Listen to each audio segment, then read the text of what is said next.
Hi, I'm Brandon. And I'm Megan. For years, we were stuck in a rut, always complaining that nothing ever changed for us. And then we realized if we wanted to improve our lives, we had to put in the work. Each week on this podcast, we'll get into an aspect of personal growth, relationships, or just life. Through our own experiences and guest interviews, we hope to inspire you to make your own positive changes. Welcome to the Fools in Love podcast.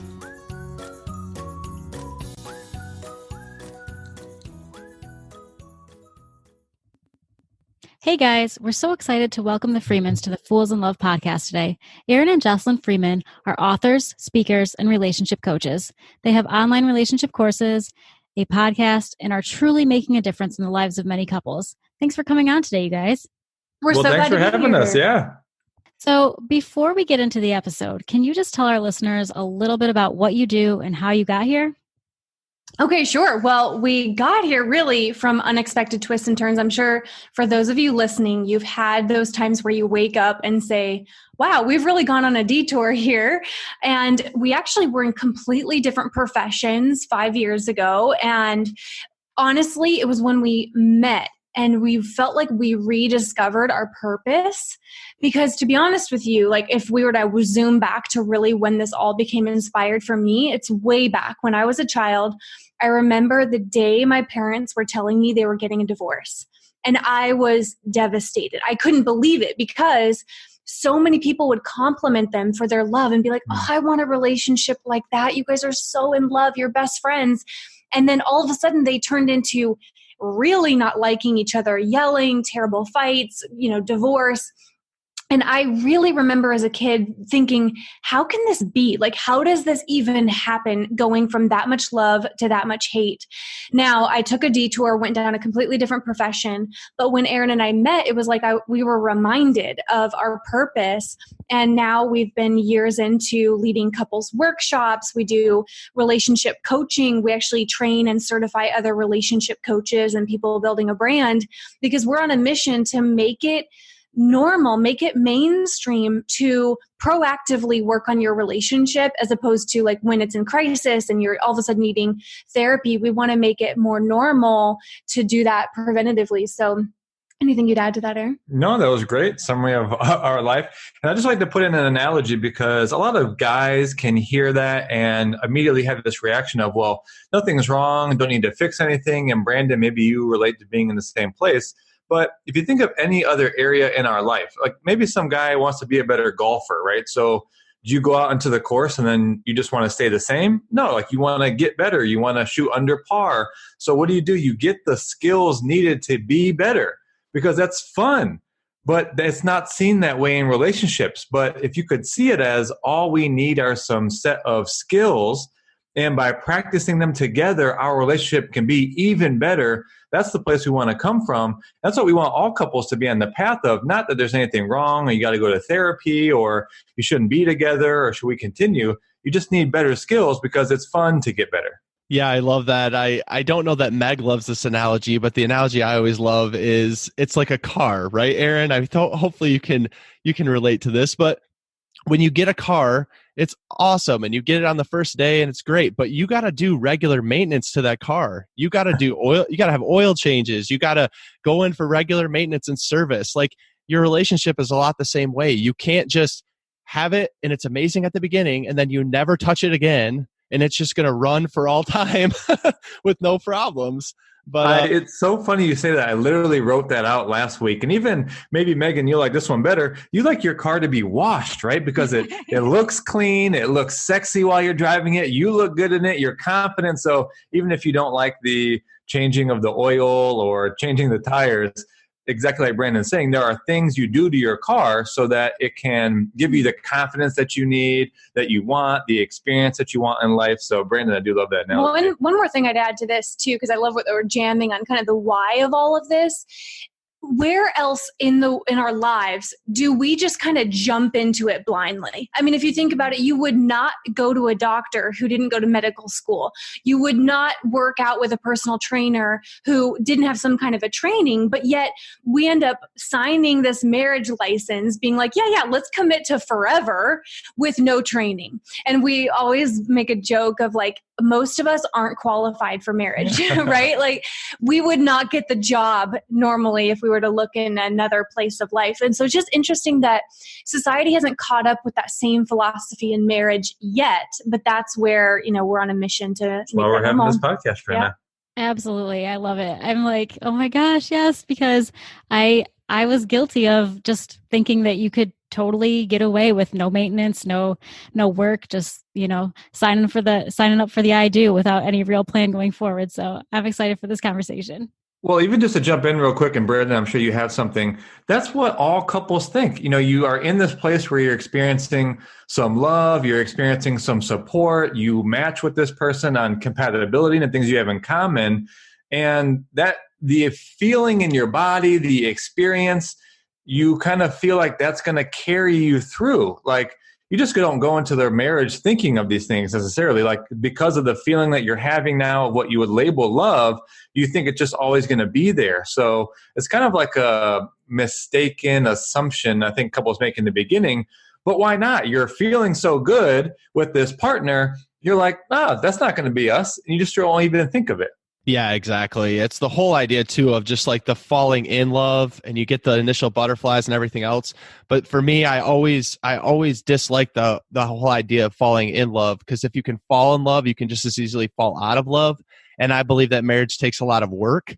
And so it's not always going to be easy, but that doesn't mean that you don't have to get the skills, create different strategies to move forward. So I love that. Well said. Yeah, so Megan and I have been married for 11 years, well, almost 11 years, and we've worked together for 7. And in that time, we've had to learn that proximity to each other does not necessarily equal great communication skills. So even though we spent a lot of time together, it didn't make us understand the other any better. So what do you guys find is the biggest barrier to communicate for couples?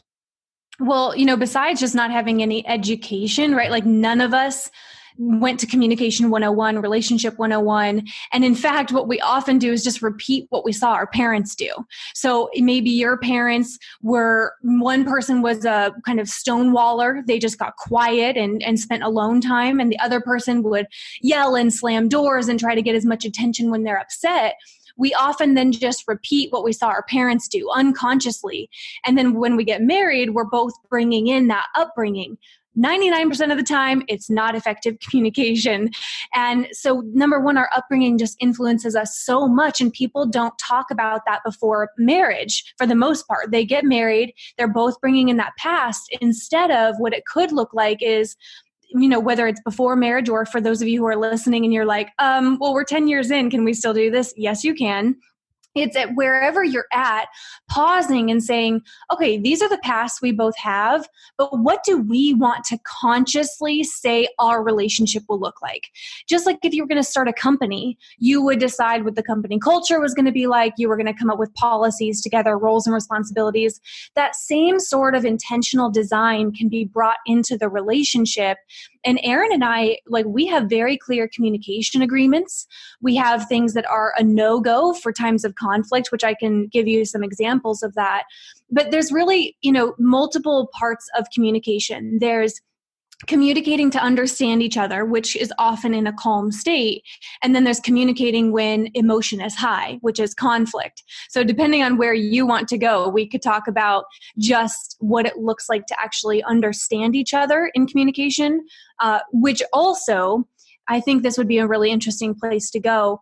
Communication is not only the ability to understand our partner, but it's us being good at speaking so our partner understands us. And it's so funny when people come to us and they're like, I think I'm a really good communicator. And we'll watch them, we'll do a session with them and watch how they're communicating. And we're like, break it to them. We're like, can we be honest? You actually aren't a good communicator. So it depends on where you want to go with it, because communication is such a big topic. Yeah, I mean, I love that idea that you just were saying about, the one person being like, yes, absolutely, I'm the best communicator ever. And you guys are like, what? Because that, I think, is pretty common. I mean, maybe it's not, you guys would know, but I think it's pretty common that would be one person saying, I'm speaking so clearly. And I know it's happened for us as well. Like, I'm speaking so clearly and Brandon just has no idea what I'm truly saying, even though in my head, I'm absolutely 100% on board with my own thoughts. Well, that's well, it's so great what you're saying. What we all are missing when we think of communication is we think of our words to our partner, when the biggest aspect of communication is probably the listening. So that's the piece that really gets missed, especially for these couples that Jocelyn's talking about. Oh, I'm a great communicator. Well, what they mean is they say a lot. That's not being a great communicator. It's not just talking. Like, talking is not communication. You have to be able to listen. And so that's what I think a lot of couples get into trouble in, is in the communication. You know, if you think of the delivery of communication back and forth, I'm going to say things to Jocelyn here, and my intent or purpose is that she understands me. She understands my point of view.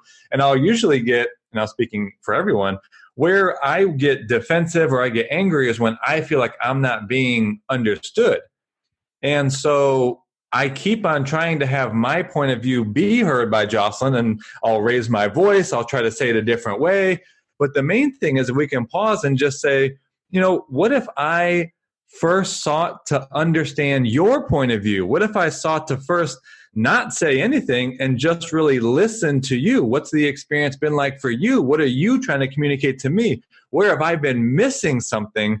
And that's really the key, where if couples could pause and say, okay, if communication was more so about listening for me to understand them, man, your partner is going to feel so understood, so heard, so held, so supported, that they now want to hear from you. So if we just make that short shift, you know, communication can dramatically change. Yeah, I love that idea. Megan and I were actually recently at a conference, and one of the speakers was talking about that. He's like, you know, you can go to college and get a degree in communication, but when did you ever have to take a course in listening? Listening to the other person? Because in reality, an ego, I believe, comes into play, but most of the time you're listening to respond, not to actually take it in, but to think of what you're going to say back and respond. And I know me and Megan were guilty of that early on in our relationship. And it's like this idea where you're loading the gun as they're saying something too. You're loading your gun to kind of blow it back at them and really get your point across. And that's exactly what you're talking about here, Aaron, is just not really listening at all and giving your partner the time of day, but really all that too comes with prioritizing time, because like you're showing your partner that you believe your time's more valuable, which could obviously do more damage than good. Yeah, really interesting. I never thought to make that correlation of your partner feeling like their time's not as valuable. Love that. All right. So I have to ask this, because now that we're down this road, I got to know, do our personalities, our individual personalities, matter at all in how we tend to communicate? That's a pretty big question right there, because personalities are really interesting, which I guess here's what I would say. I had a personality 7 years ago that was completely different than it is now. I think people think they are the way they are and they're stuck that way. And then they go into the relationship and go, well, you just have to accept me as I am. This is how I am. And it's not effective, right? It's their personality can actually become a problem in the relationship. So people have to realize, number one, your personality is not fixed and stuck that way.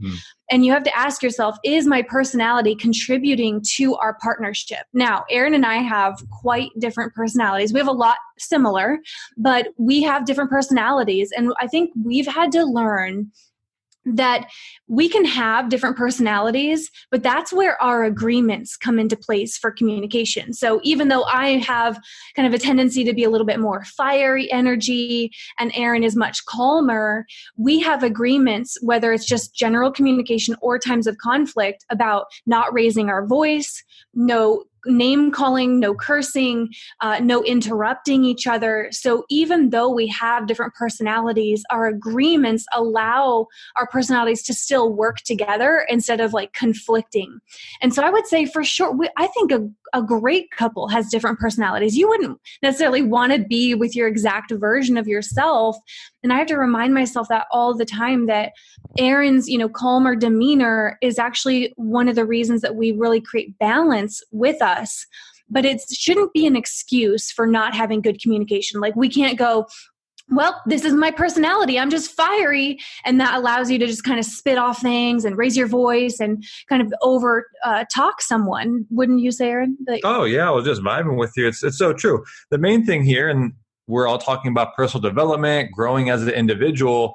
I mean, anytime that you think that you're fixed, that is a block. That's going to be a problem for you, because as human beings, we're always changing people. If you can look back just over your last year, are you the same person that you were a year ago? And that could be for the positive or the go ahead. I said, thankfully not.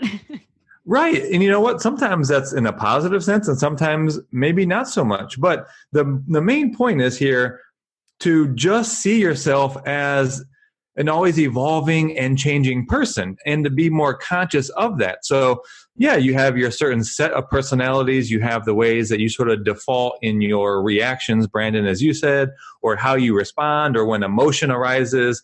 Do you tend to shut down? Do you want to be quiet? Do you leave the room? There may be things that you do, but are you open to that? It can be different. I think that's the main thing, is that as an individual, you're saying, okay, I am responding this way, but it doesn't have to continue that way. I want to say one more thing about that too, because so for example, we have a relationship assessment that we take a lot of people through in our courses and coaching. And one of the parts of the assessment talks about their dynamics. And one of them shows like their assertiveness, their level of assertiveness. Is it high, low, partner dominance, avoidance? Like, do they avoid topics? And people can look at their results and be like, all right, my assertiveness is low, your assertiveness is high. My avoidance is low, yours is high, and think, oh, well, that's just how I am. I'm not an assertive person. When you don't have to stay that way. If it doesn't work for the relationship, you can absolutely set a goal of, okay, my personal goal over the next few months is to work on being more assertive. May not be equal to your partner. It's not about now I need to come up to your level of assertiveness, because again, you can be different. But we can't just look at our results and go, well, that's just my personality. That's where I'm stuck. Right. Yes. I have to go back. I just have to go back for a second to you guys' communication agreement. I just got to know, how do you do that? I mean, you made it, and those are awesome things to live by, but how do you guys not yell? How do you guys not ever curse or do any of the things that we all want to do so badly when we're super angry with the other person? Yeah, it's so great you asked that. And it's not like we made the agreement and then we never do it. But the main thing is that when you're in a calm, connected place, and Brandon, you said this earlier, you're being proactive. It's like, okay, we notice that we get into conflicts when this event comes up, or when you say this, I get defensive. So, hey, as to in the future not have it go that way, let's create agreements. Oh, okay. I want to be connected to you, and I want to come back into connection when we have these little blips faster and faster. And your partner might say, oh, that sounds great to me. So you're in the same place, right, where you're on the same page. So then you start to look at, well, what things trigger me? Where do I typically default in my actions when I am triggered? So then you start to make these agreements, like Jocelyn mentioned, no swearing. One that she didn't mention was not leaving the room, like not turning your back or just leaving the room without saying like, hey, I'm requesting to take a pause and take a break, and let's come back to this in 5 minutes. So when you make those agreements, when you're in a connected, calm state, then you're easily able to remind each other when it does happen. So yes, we do break agreements, but then we can actually pause and say, oh, hey, that was one of the agreements. And because you remember that you made that together, in the moment, you're like, okay, yes, you're right. When? I do have to say it like this. If you don't make agreements and then you try to coach your partner during the conflict, that makes it worse. Oh, right? Yeah. So if Jocelyn was trying to tell me, hey, don't leave the room, don't swear at me, and we had never talked about that, I'm going to feel more controlled. But when you make the agreement ahead of time, it's a reminder, and you know that you were a part of creating that. So it's like, okay, yeah, you're right. Let's get back to the agreements. I'd also add too, like that's great for kind of in the moment.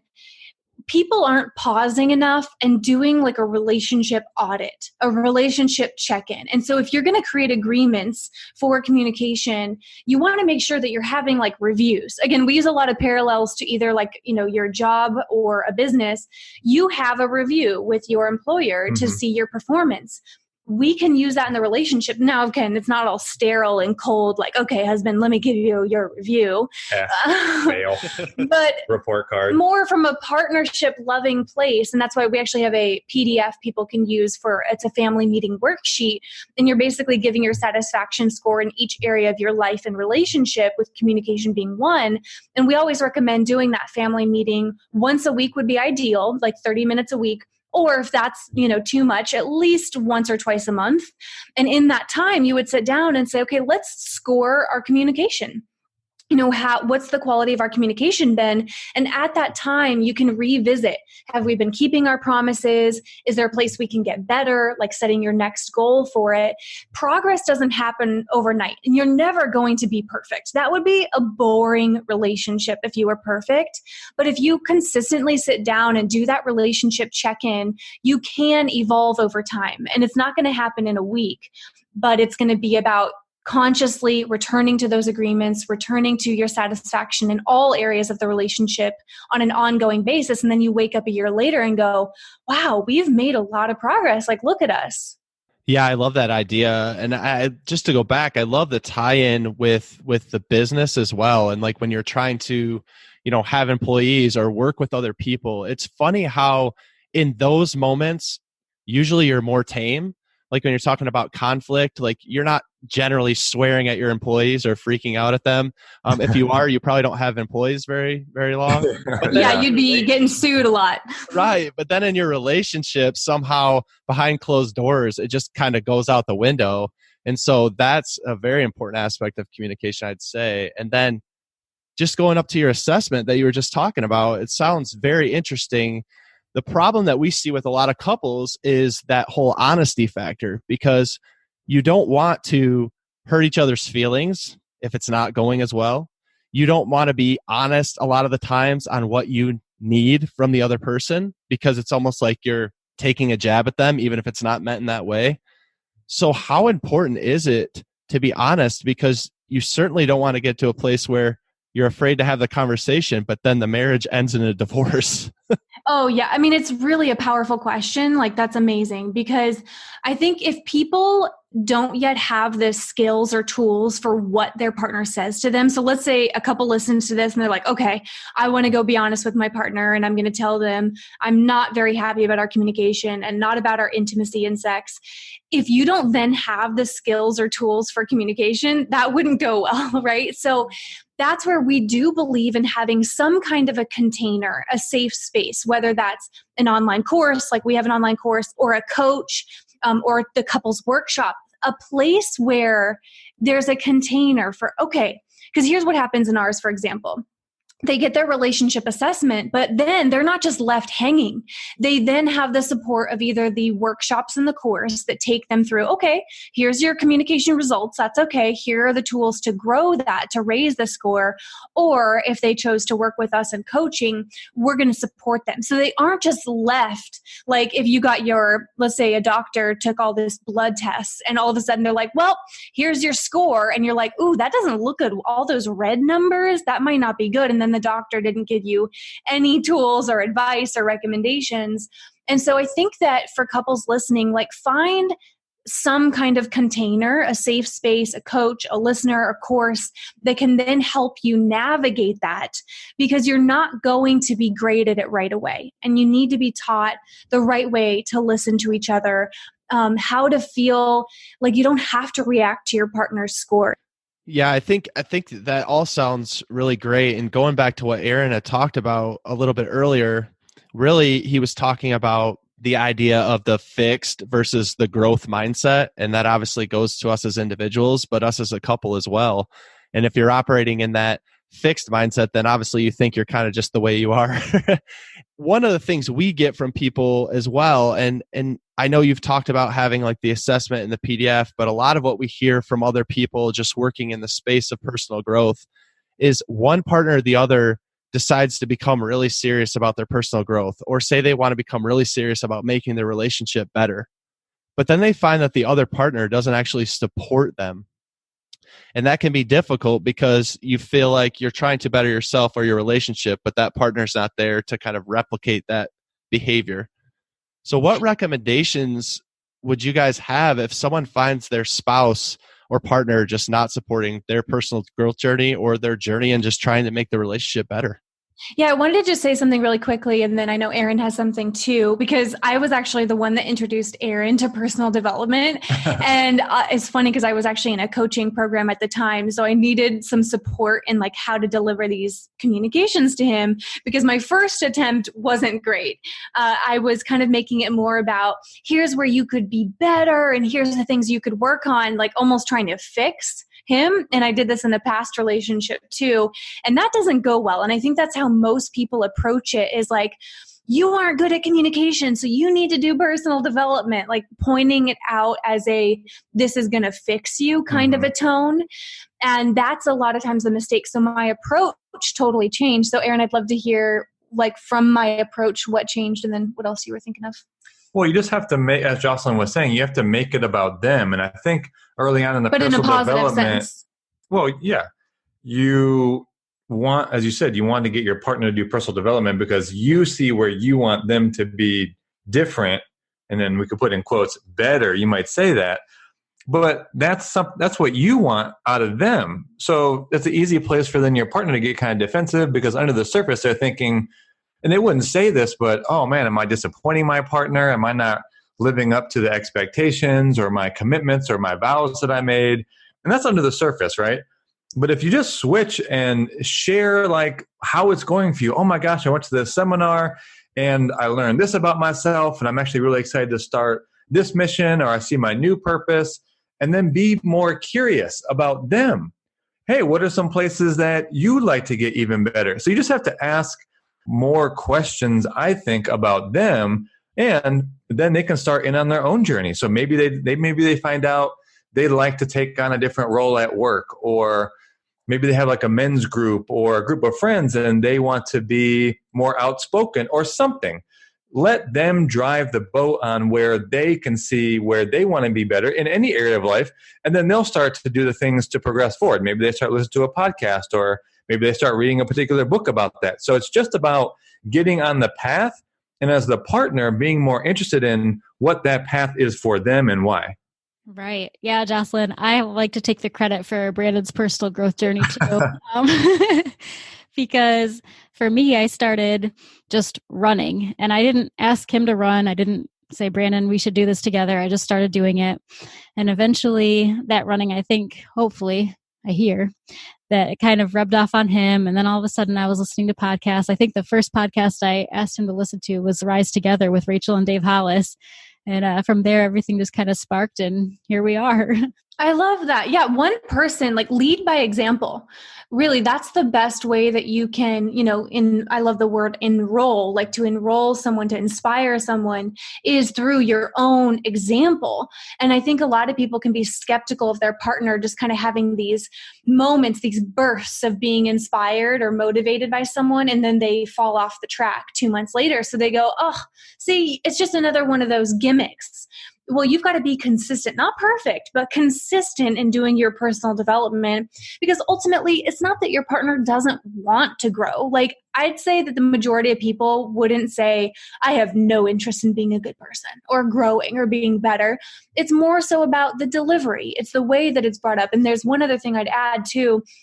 We find that, because I think one thing we're really grateful for with our brand is that we seem to resonate with men. A lot of women are like, oh my God, thank God I found you, because he's only been open to you guys.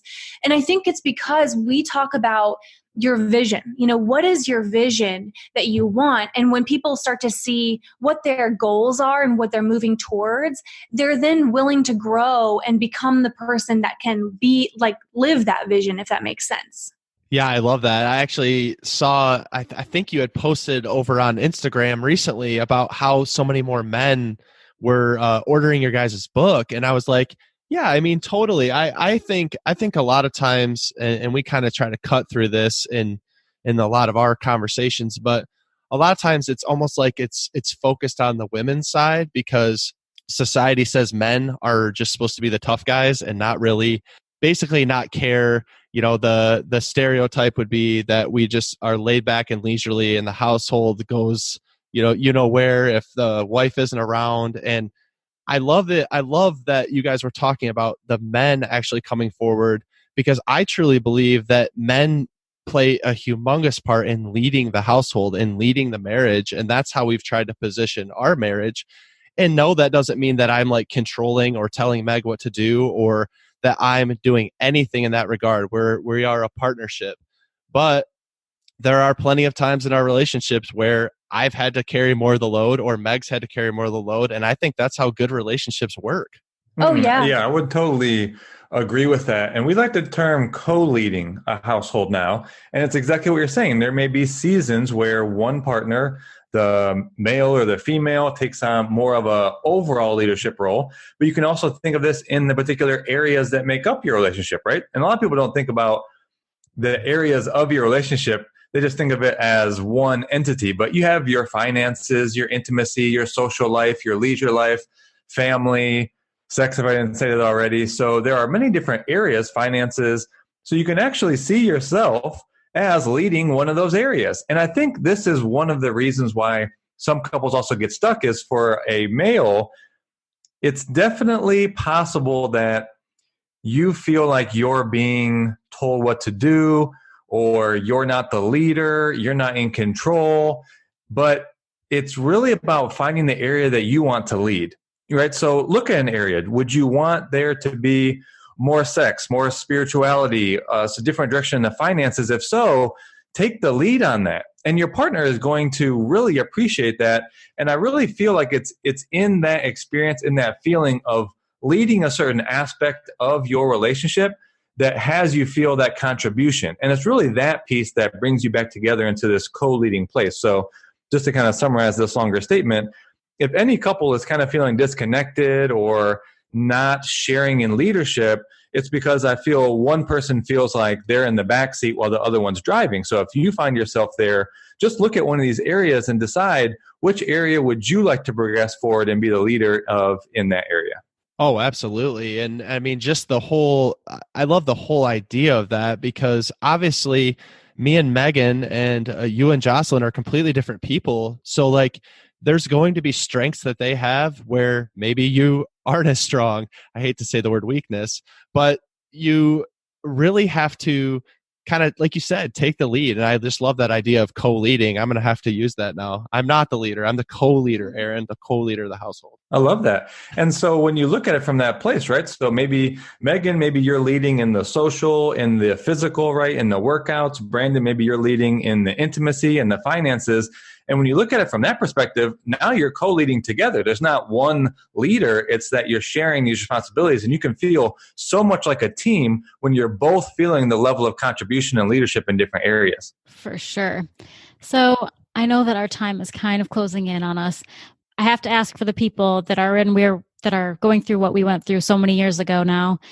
What would you say to a listener who thinks that their relationship is really unfixable? If you could just tell them one thing, if they only got one thing out of this episode, what would that be? Gosh, well, if you're listening and you feel that way, number one, you're awesome because you're listening. And I would say it's only over when you say it's over. And so if you are committed, it might not be easy and you might have to learn a lot, but actually, I think this is one of the best things that we can learn about relationships. Your relationship is not meant to be easy. Your relationship is meant to serve your growth. And not enough people see their relationship as actually a way for them to grow and become better people. Your relationship is your greatest teacher. And if you can start to look at your relationship and go, okay, what is this showing me about myself? It could even be about infidelity. It could be that someone was unfaithful, or someone broke trust, or someone is not making any attempts for sex and intimacy. You can ask yourself, what is this showing me about myself? What lesson is this providing for me? And if both people are willing to look at it that way, and willing to say, you know what, maybe all of this conflict, all of these challenges, all of what we think is over might just be a couple of skills that we need to learn. We actually have people that go, had we learned this one communication technique that they took away at our workshop, it could have saved us years of thinking that we were just disconnected, maybe just to give up. And so I would just encourage you to say, it might not be you, that you're not right for each other, that you shouldn't be together, but actually you're just missing a couple of skills. And you can always learn new skills if you're both willing. Oh, I love that. Like any big challenge, you just got to take it one step at a time, right? So true. And if I'll add one small piece to that, if you're feeling like the relationship is over, as you said, Megan, I would ask if you have a vision for your relationship. And the answer is most likely no. So what you should do is create a vision statement, which is more so, what is your relationship meant to represent? So too often we just see ourselves as an individual, and in this case, an individual trying to survive with another person, living together and life together. And that's a really small identity, if you will. So if you can expand your identity to see both of you as in service of this larger entity that's called your relationship, and you see that what you can bring as an individual to serve that purpose, to serve what that relationship is meant to represent, and all of a sudden these things that seem like a big deal, like the conversations or the conflicts you were having or the upsets, seem much smaller in reference to the larger vision and what your relationship is truly here to represent. The vision. That is good stuff. Guys, before we wrap up this chat for real, for listeners who want to find out more about what you do, or even get in touch with you to do some of this coaching, to do some of this hard work we've been talking about, how can they find you?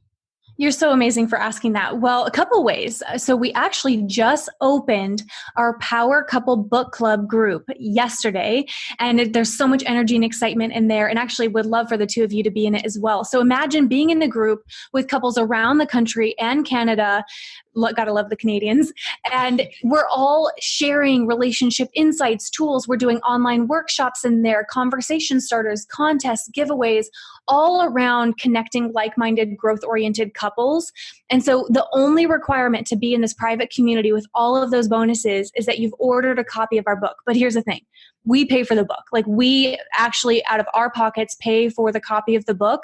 And we just ask you to cover shipping, which is $6.95. So it's a no-brainer. And so you can actually go to thenewpowercouple.com. I'll say that again, thenewpowercouple.com. You can order that free copy of the book, and then you'll get an immediate invite to be in the club. And that's a great place to connect with us. We're super active in there. We're going to be doing Facebook Lives. We're going to answer every question that we get.